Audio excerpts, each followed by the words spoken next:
Hey, what's going on? I'm Matt O'Leary back with another video, and today we'll be recapping day one of free agency. It was an interesting day. It started slow. There's a lot of frustration. People were mad online, and then it got a lot better at nighttime. But before we get started, just wanted to mention you can follow me on social media at Matt O'Leary NY. If you haven't already, please make sure to subscribe to the podcast, Just Jets, wherever it is you get your podcast, and link to the merch is down in the description below. All right, so free agency starts at 12. Well, the legal tampering period, but essentially free agency starts at 12.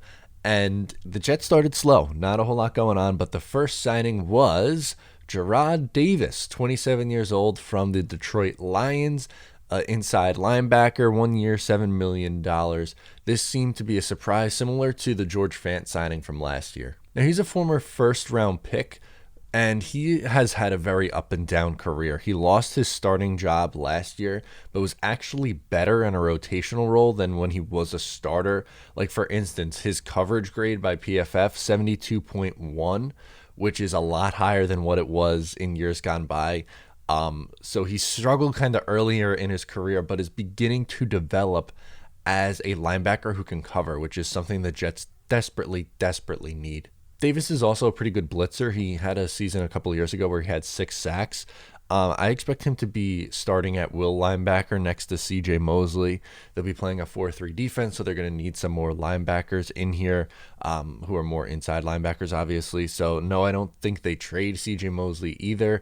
I know that was a little bit of a conversation earlier in the day, but I fully expect Mosley to come back and be a starting middle linebacker, and I expect Davis to be a will linebacker in this Robert Saleh system, and they might need another linebacker. I don't think they're going to go that high, but this is kind of a prove-it deal for Davis, who, again, an up-and-down career, lost his starting job. It gives me George Fant vibes, but there is some upside here, and I'm going to trust Robert Saleh as a linebacker guy, getting enough out of him. So I know it's not flashy. The Jets did need help at this position.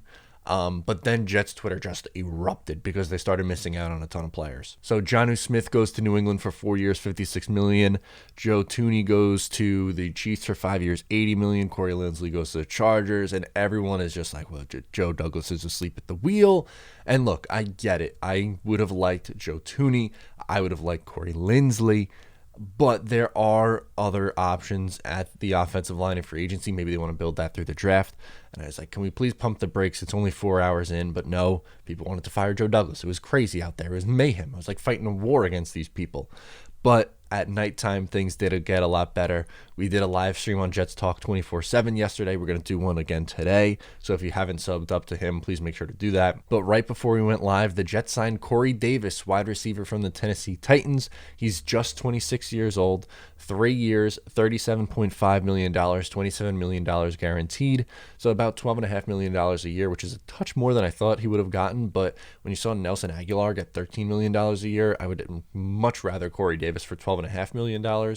So pretty good signing from Joe Douglas here. And it's a good fit, too, for this offense. He's 6'3", 210. PFF had him as the 10th rated wide receiver with an 86.9 grade, 65 receptions for 984 yards, 5 touchdowns in 14 games.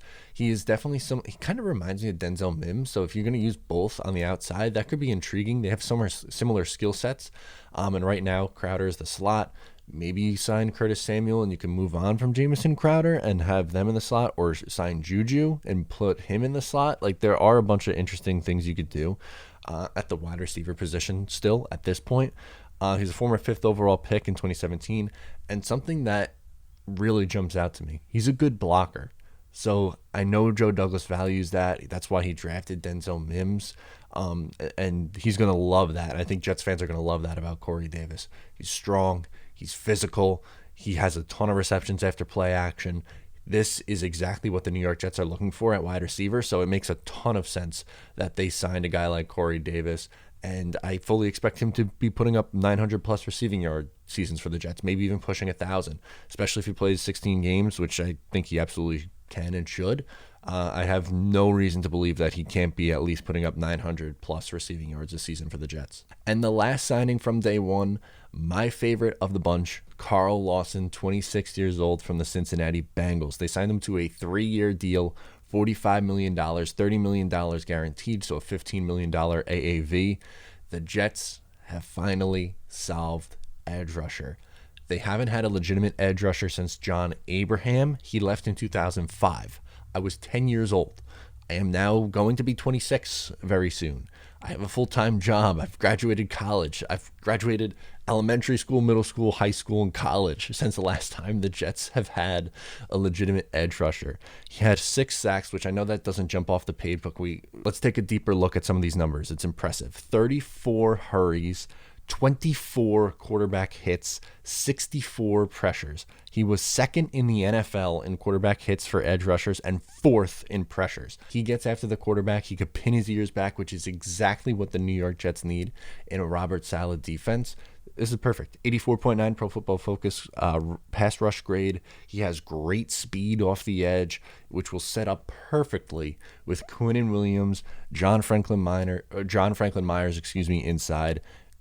Great signing. Again, this is my favorite one so far. I'm a big fan of Corey Davis. I'm lukewarm on Jarrad Davis. I think he has the potential to be okay. This is kind of out of necessity and a little bit of depth, but we'll see what day 2 has in store for us. Still some offensive linemen out there that you could take a look at. Corner, I expect them to be active in, and we'll see what else the New York Jets do. But that's going to do it for me. Let me know what you think about the signings from day 1. Have you pumped the brakes on the fire Joe Douglas yet? Let me know in the comments down below or on social media. Thank you so much for tuning in. I'm Matt O'Leary, and I'll talk to you next time.